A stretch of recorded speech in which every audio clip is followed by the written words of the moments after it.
Est-ce que vous avez déjà fait une boîte ronde? Alors vous allez voir, c'est très simple, mais il faut penser à 2-3 petites choses avant de commencer.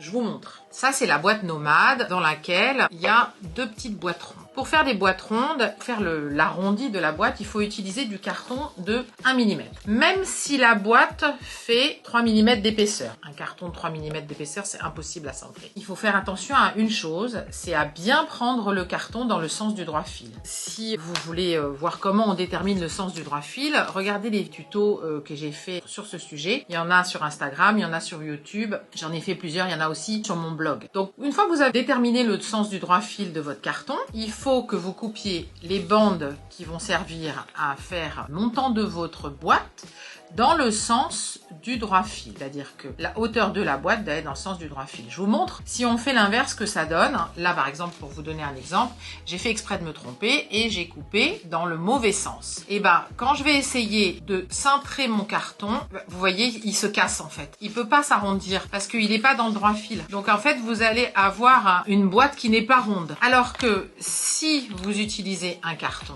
dans le droit fil, que ce soit sur cette boîte-là ou que ce soit sur cette boîte-là, vous voyez bien qu'il s'arrondit parfaitement. Alors vous allez me dire, mais comment on fait pour faire des épaisseurs de 3 mm? Eh ben, on superpose les cartons de 1 mm.